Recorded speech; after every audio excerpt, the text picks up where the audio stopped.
ರೈತರಿಗೆ ನಾನು ಒಂದು ಹೇಳೋದೇನು ಬಂದರೆ ಮೊದಲು ಏಕ ಬೆಳೆ ಪದ್ಧತಿ ಬಿಡಬೇಕು. ಏಕ ಬೆಳೆ ಅಂದರೆ ಯಾವುದೇ ರಾಗಿ ಹಾಕೋದು ಏಕ ಬೆಳೆ ಹಾಕಬಾರ್ದು, ಭತ್ತ ಹಾಕಿದ್ರು ಏಕ ಬೆಳೆ ಹಾಕಬಾರ್ದು. ಮತ್ತು ಇದನ್ನೇ ಕಂಪಲ್ಸರಿ ನಾವು ಏನು ಮಾಡ್ತೀವಿ ಅಂದರೆ ತೋಟದಲ್ಲಿ ನಮಗೆ ಇದೊಂದು ವರದಾನ.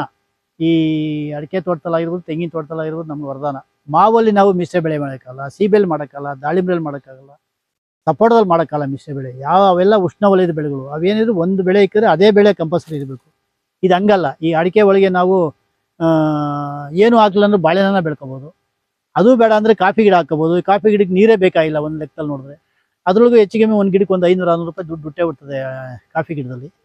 ಮಿಶ್ರ ಬೆಳೆ ನಮಗೆ ಒಂದು ವರದಾನ ಅಂತ ಹೇಳ್ಬೇಕು ಅಡಿಕೆ ಗಿಡ ಇರೋರಿಗೆ. ಅಡಿಕೆ ಗಿಡ ಒಂದು ಪೋಲಿ ಮಡಿಕೋಬೇಕು ಅಷ್ಟೇ.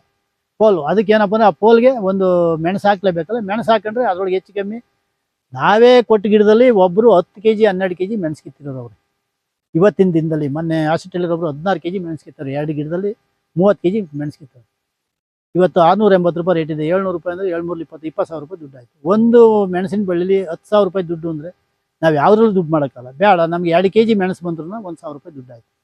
ಕಂಪಲ್ಸರಿ ವರ್ಷಕ್ಕೆ 3 ಸಾರಿ ಔಷಧಿ ಕೊಡಬೇಕು, 2 ಸಾರಿ ತಿಪ್ಪೆ ಗೊಬ್ಬರ ಕೊಡಬೇಕು, 2 ಸಾರಿ ಸೀಮೆ ಗೊಬ್ಬರ ಕೊಡಬೇಕು.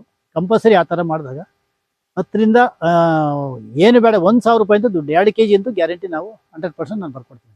ಅಂದ್ರೆ ಇದು ಗೊಬ್ಬರ ಯಾವ ತರ ಹಾಕ್ತೀರಾ ಸರ್? ಬುಡದಿಂದ 1.5 ಅಡಿ ಬಿಟ್ಟು ದೂರ ಹಾಕ್ತೀವಿ. ಯಾವುದೇ ಸೀಮೆ ಗೊಬ್ಬರ ಹಾಕ್ಬೋದು, ತಿಪ್ಪೆ ಗೊಬ್ಬರ ಹಾಕ್ಬೋದು. ತಿಪ್ಪೆ ಗೊಬ್ಬರ ಅಂದರೆ ಕುರಿ ಗೊಬ್ಬರ, ಕೋಳಿ ಗೊಬ್ಬರ, ದನಿನ ಗೊಬ್ಬರ ಎಲ್ಲ ಮಿಶ್ರ ಮಾಡಿ ನಾವು ಕೊಟ್ಟಾಗ ಅಂದರೆ ಅಧಿಕ ಇಳುವರಿ ತಗೋಬೋದು. ನಮ್ಮಲ್ಲಿ ಅಷ್ಟು ತಾಳ್ಮೆ ಇಲ್ಲ, ಎಲ್ಲ ತಂದು ಬೆರೆಸಿ ಅದನ್ನ ಖರ್ಚು ಜಾಸ್ತಿ ಬರ್ತದೆ ಅಂದ್ಬಿಟ್ಟು ಕುರಿ ಗೊಬ್ಬರ ಸಿಗ್ತಾ ಕುರಿ ಗೊಬ್ಬರ ಹಾಕ್ತೀವಿ, ದನಿನ ಗೊಬ್ಬರ ಸಿಗ್ತದೆ ದನಿ ಗೊಬ್ಬರ ಹಾಕ್ತೀವಿ. ಅದೇ ಸರ್, ಇವಾಗ ಕೆಮಿಕಲ್ ಗೊಬ್ಬರ ಯಾವುದು? ಸೀಮೆ ಗೊಬ್ಬರ. ಸೀಮೆ ಗೊಬ್ಬರ 19 19 15 15 17 ಇದರೊಳಗೆ ಕಾಂಪ್ಲೆಕ್ಸ್ ಯಾವುದನ್ನ ಇರಲಿ 3 ಉಪ್ಪು, ಸೂಪರು, ಪಟಾಸ್ 3 ಇದೆ. ವರ್ಷಕ್ಕೆ 2 ಸಾರಿ ಕಂಪಲ್ಸರಿ ಕೊಡಬೇಕು. ಡಿಸೆಂಬರ್ ಒಂದು ಸಾರಿ, ಜೂನ್ ಜುಲೈ ಒಂದು ಸಾರಿ. ಯಾವುದು ಒಳ್ಳೇದು ಸರ್? ಸೀಮೆ ಗೊಬ್ಬರ ಒಳ್ಳೇದಾ, ತಿಪ್ಪೆ ಗೊಬ್ಬರ ಒಳ್ಳೇದಾ? ಇಲ್ಲ, ಏನಪ್ಪ ಅಂದರೆ ನಮಗೇನಪ್ಪ ಅಂದರೆ ಬರೀ ಮುದ್ದೆ ತಿಂದರೆ ಮನ್ಸ್ಕಾಗಲ್ಲ, ಬರೀ ಅನ್ನನೂ ತಿನ್ನೋಕ್ಕಾಗಲ್ಲ, ಬರೀ ಒಬ್ಬಟ್ಟೆ ತಿನ್ನೋಕ್ಕಾಗಲ್ಲ. ಆ ಥರ ಇದು ಏನಪ್ಪ ಅಂದರೆ ಗಿಡಗಳಿಗೆ ಈ ತಿಪ್ಪೆ ಗೊಬ್ಬರ ಹಾಕಿ ಮಳೆ ನೀರಲ್ಲಿ ಕೊಚ್ಕೊಂಡು ಆಚೆ ಕಡೆಗೆ ಅಂಶ ಎಲ್ಲ ಹೊಟ್ಟೋಗ್ಬಿಟ್ಟಿರ್ತದೆ. ನಾವು ತಿಪ್ಪೆ ಗೊಬ್ಬರ ಹಾಕಿ ಅದಕ್ಕೆ ಹೀರ್ಕೊಳ್ಳೋ ಅಷ್ಟು ಶಕ್ತಿ ಕೊಡಬೇಕು ಅಂದರೆ ಅದಕ್ಕೆ ಸೀಮೆ ಗೊಬ್ಬರ ಕಂಪಲ್ಸರಿ ಕೊಡಲೇಬೇಕು. ಎರಡೂ ಇರಬೇಕು. ಎರಡೂ ಇದ್ದಾಗ ಏನು ಕೊಡಬೇಕು ಅಷ್ಟೇ ಕೊಡಬೇಕು, ಯತಿಯಾಗೂ ಕೊಡಬಾರ್ದು. ಈಗ 1 ಎಕರೆಗೆ ರಾಗಿಗೆ ವಿಜ್ಞಾನಿಗಳು 15 kg ಯೂರಿಯಾ ಕೊಡು ಅಂತ ಹೇಳೋರು. ಮೇಲು ಗೊಬ್ಬರ ಯೂರಿಯಾ ಕೊಡಬೇಕು. ಮೊದಲು 80 kg DAP ಕೊಡಬೇಕು ಯಾವಾಗ ಬಿತ್ತನೆ ಮಾಡ್ಬೇಕಾದ್ರೆ. ನಾವೇನು ಮಾಡ್ತೀವಿ, ರೈತರು 300 ರೂಪಾಯಿ ಯೂರಿಯಾ ಅಂದ್ಬಿಟ್ಟು 2 ಮೂಟೆ ಹಾಕ್ತೀವಿ, 100 kg ಹಾಕ್ತೀವಿ. ಅವರೇ 15 kg ಹಾಕ್ಬೇಕು ಅಂತ.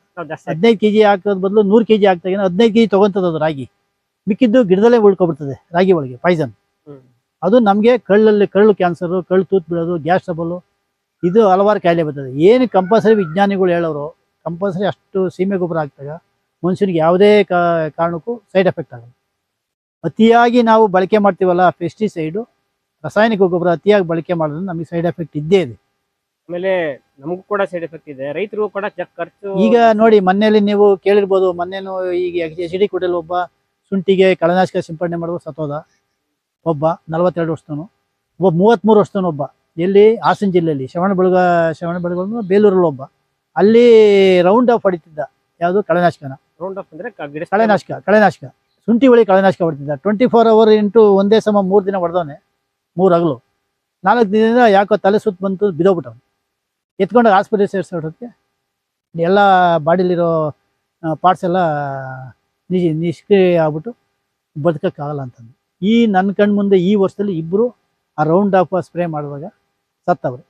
ಇದು ನಮಗೂ ಸೈಡ್ ಎಫೆಕ್ಟು. ನಾವೇನು ಮಾಡಬೇಕಂದ್ರೆ ಮೂಗಿಗೆ ಮಾಸ್ಕ್ ಹಾಕಬೇಕು, ತಲೆ ಮೇಲೆ ಟೋಪಿ ಹಾಕಬೇಕು, ಕಾಲಿಗೆ ಗಂಬೂಟ್ ಹಾಕಬೇಕು, ತುಂಬಿ ಶರ್ಟ್ ಹಾಕಬೇಕು, ಕೈ ಚೀಲ ಹಾಕ್ಕೊಂಡು ಈ ಥರ ನಾವು ಕೆಮಿಕಲ್ಲು ಮತ್ತು ಪೆಸ್ಟಿಸೈಡ್ ಹೊಡೆದಾಗ ಸೈಡ್ ಎಫೆಕ್ಟ್ ಆಗಲ್ಲ. ಹೊರಟು ಅದರೊಳಗೆ ಬೀಡಿ ಸೇದ್ಬಿಡ್ತಾನೆ, ಅದರೊಳಗೆ ಕಾಫಿ ಕುಡಿತಾನೆ, ಅದರೊಳಗೆ ಊಟ ಮಾಡ್ತಾನೆ. ಇವೆಲ್ಲ ಮನುಷ್ಯನಿಗೆ ಸೈಡ್ ಎಫೆಕ್ಟ್ ಆಗ್ತದೆ. ಅದು ನಿರ್ದಿಷ್ಟವಾಗಿ ಇಷ್ಟೇ ಮಾಡಬೇಕು ಅಂತ ಮಾಡೋಕ್ಕೆ ಹೋಗಲ್ಲ ಅವನು.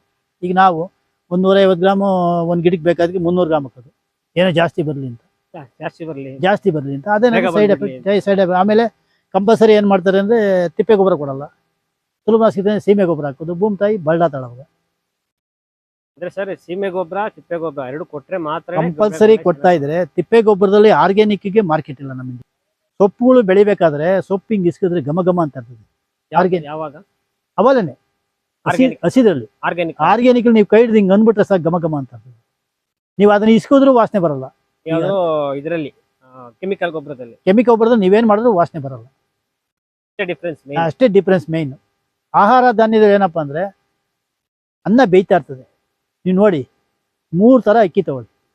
ಸಾವಯವ, ಪೆಸ್ಟಿಸೈಡ್ ಅಕ್ಕಿ ತಗೊಂಡು ಎರಡು ತಪ್ಪಲೆಗೆ ಬೇಯಿಸ್ತಾ ಇರಿ. ಆ ವಾಸನೆನ ಏನಾರ ಮಾಡಿ ಮೂಸ್ ನೋಡಿ. ಈ ಸಾವಯವ ಅಕ್ಕಿ ಬೇಯ್ತಾ ಇರ್ತದಲ್ಲ, ಘಮ ಘಮ ಅಂತ ಇರ್ತದೆ. ನೀವೆಲ್ಲೂ ಲ್ಯಾಬ್ಗೆ ಕೊಡೋಂಗಿಲ್ಲ ಅದನ್ನು. ಈ ಒಲೆ ಮೇಲೆ ಬೇಯ್ತಾ ಇರ್ತದೆ, ಎರಡು ಒಂದೇ ಸ್ಟವ್ ಮೇಲೆ ಇಕ್ಕಿ ಮೂಸ್ ನೋಡಿದ್ರೆ ಘಮ ಘಮ ಘಮ ಅಂತ ಬರ್ತದೆ. ಹಿಟ್ಟು, ರಾಗಿ ಹಿಟ್ಟು, ನೀವು ಆರ್ಗ್ಯಾನಿಕ್ ರಾಗಿ ಹಿಟ್ಟು ಮಾಡಿ.